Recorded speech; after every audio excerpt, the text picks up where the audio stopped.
Yes, shalom. Giving honor and praise to the creator and maker of heaven and earth. This is Israelites on interracial dating part 2. Now, we're going to be mainly dealing with this part right here. This particular writing found in this book right here. And we're going to sit there and touch upon the issue of interracial dating from this version source. Let's go in part 2, this being the book of Nehemiah, chapter 13. We're going to start in verse 23 so we can see some understanding concerning this and see what was left on record. All right? It says the following. In those days also I saw Jews that had married wives of Ashdod, of Ammon, and of Moab, and their children spoke half in the speech of Ashdod, and could not speak in the Jews' language, but according to the language of each people.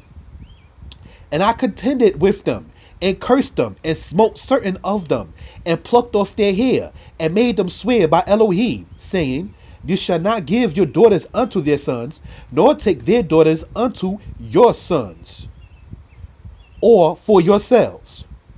Now I wanted to stop right here because you have some people who know themselves as Israelites per se and want to sit there and endorse and encourage the idea of what is referred to as interracial dating. Now, when I say interracial dating, I'm not only speaking to a great extent concerning black and white. That was the issue with part 1, and we're going to deal with that as this particular series goes on, but that is part of what we're also speaking on. The children of Israel that we read of here in the book of Nehemiah were basically being told that they were not supposed to sit there and deal with women of other nations. Some of those nations that's mentioned is Ashdod, Ammon, and Moab. Now, these were the people of Ashdod were the Philistine people for the majority of the part. The people of Ammon and Moab were the children of Lot. That these were the people that were basically the Israelites were told to not sit there and deal with in marriages. So now we're going to sit there and touch upon this subject and see what was left on record concerning this. Now, one of the other things to point out is the fact that it speaks in verse 24 about a very nationalistic thing. It says, and their children spoke half in the speech of Ashdod and could not speak in the Jews' language, meaning that they spoke half of the language of Ashdod and could not speak the Hebrew language. So we have to sit back and begin to see that there's certain things that have to be known. When you're mixing nations, you're causing confusion and reference with your children. That's a very selfish act. Let's go on in verse 25. And I contended with them, and cursed them, and smote certain of them, and plucked off their hair, and made them swear by Elohim, saying, You shall not give your daughters unto their sons, nor take their daughters unto your sons, or for yourselves. So you can't take the daughters of these other nations to yourselves. It's nationalism going on over here. And if you don't think it is, then why would verse 24 signify about the language of the people of Yahud or Yahuda or Judah?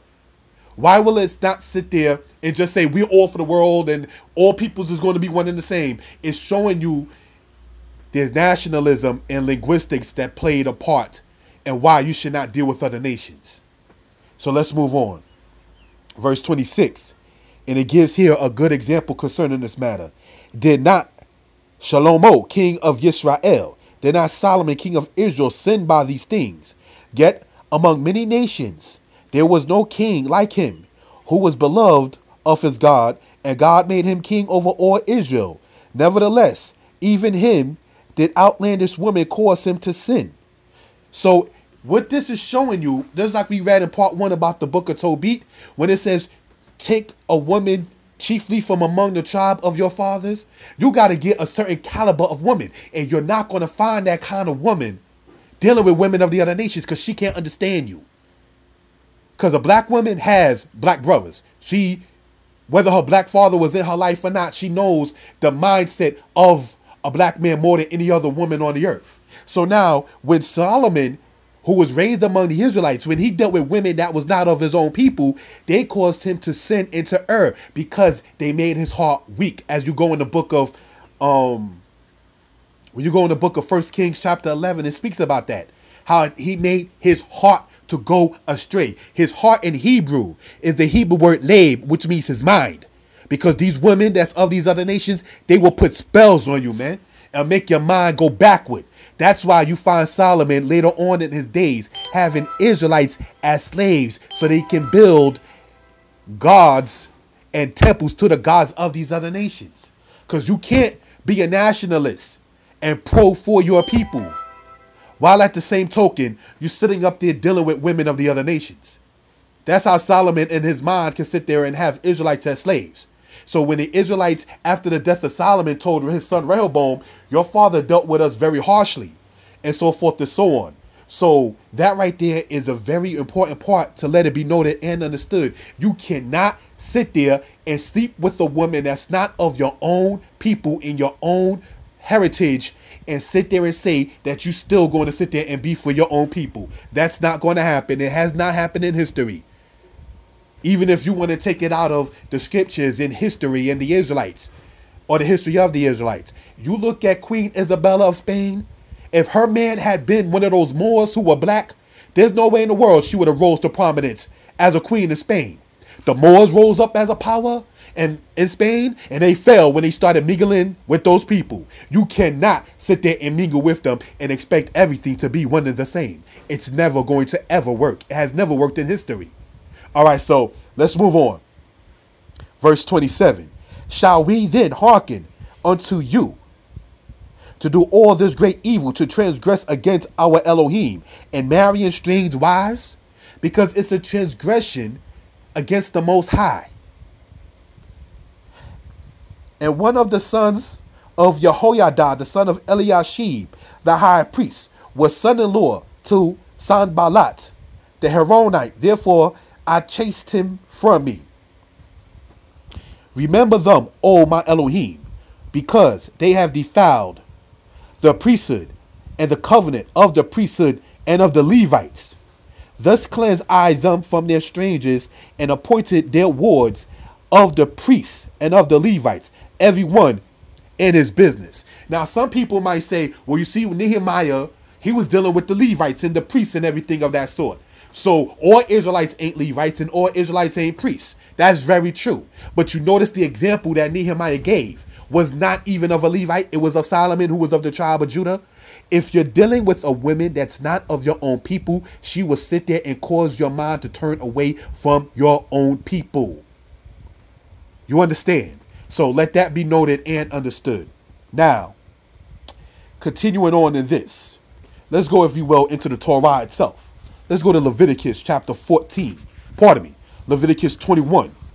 Sorry about that. We are in the book of Vayikra, or Leviticus. We are speaking in the 21st chapter, starting in, let's go to verse 12. Now, this is speaking about the priests of the sons of the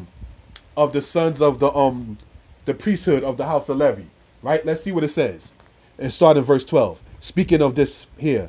Says, neither shall he go out of the sanctuary, nor profane the sanctuary of his Elohim. For the crown of the anointed oil of his Elohim is upon him. I am Yah. And he shall take a wife in her virginity, a widow, or a divorced woman, or profane, or a harlot. These shall he not take, but he shall take a virgin of his own people to wife. Neither shall he profane his seed among his people, for I, the Most High, do sanctify him. And Yah spoke unto Moshe, saying, speak unto Aaron, saying, whosoever he be of thy seed, in their generations that have any blemish, let him not approach to offer the bread of his God. For whatsoever man he be that hath a blemish, he shall not approach a blind man, or a lame, or he that hath a flat nose, or anything superfluous. Now, I want to sit there and talk, not to get sidetracked, because you got these so-called people into this Kemet stuff and their version of what they like to call the Bible bashing, and try to say the Bible is a white man's book, and use this quote right here in Leviticus 21:18, talking about, oh, it says a flat nose is a blemish, and black people have a flat nose, so therefore it's a white man's book. No, what you need to learn is some etymology. You understand? The Hebrew word that's used there is the Hebrew word karum, which they unfortunately mistranslate as flat nose. The Hebrew word karum means basically any disfigurement, That's what the Hebrew word karum means. We're going to get into this into another teaching later on and more in depth and everything like that. But I just want to sit there and let that point be noted right there, linguistically from the Hebrew. Now, one of the things to point out, it distinctly says right here that the priest, speaking of this case, the high priest, he shall, it says what? A widow or a divorced woman or profane or a harlot. It says what in Tobit? Take a woman that's chief, a woman that has certain kind of class, caliber. Don't take a whore. Don't take, in today's terminology, the jump off. Don't lower your standards. Just like you got mothers who tell their daughters that she shouldn't lower her standards once it comes to getting with a man.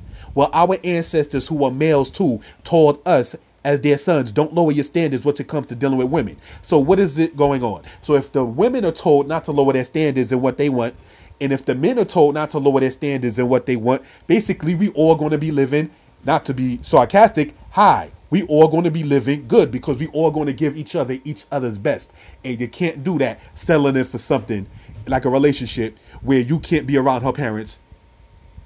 Your parents might feel funny around her. Your brothers and sisters might feel funny about that. You're only going into that kind of interracial thing because you sat there and feel a way about your own people. There's no love in that. There's no trust in that. There's no growth in that. And the children who come out of that, in many cases, are not happy. Especially once it comes to race subjects. Because they got to now sit there and sometimes find out mentally what side do they belong on. And I'm talking about relatives. All right, so now, one of the things to get back into this portion right here, distinctly says what?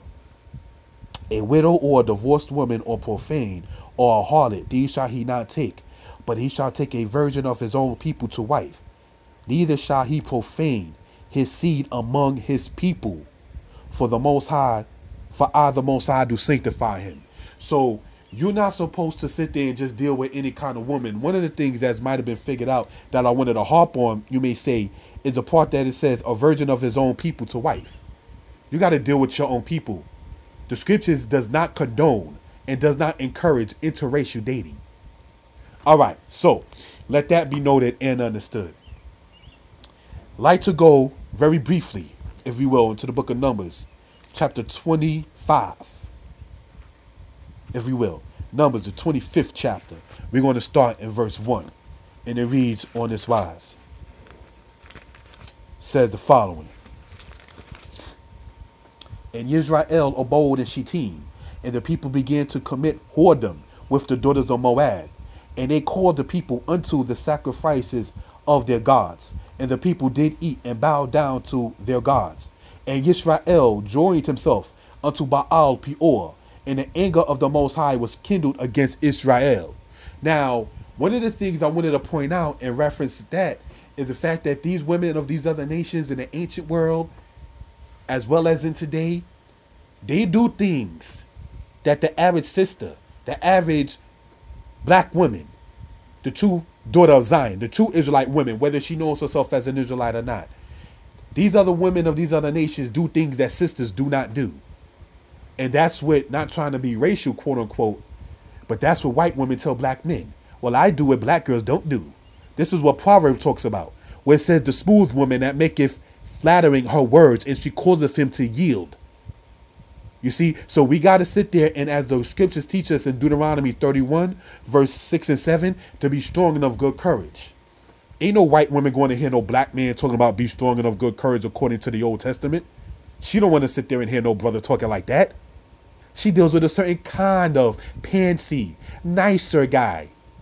The guy that's not quote unquote racist. The guy that's not quote unquote into history. The guy who likes to sit there and go to the parties and the clubs. And who does whatever he cares to do. And she allows to be done. Brothers and sisters, we can't sit there as black men, sit there and hate on our sisters when they say that black men who go and cross that line are weak men. Because that is being weak. You're only dealing with that because you don't like certain of the experiences that you might have had. So therefore, that relationship is thus fake.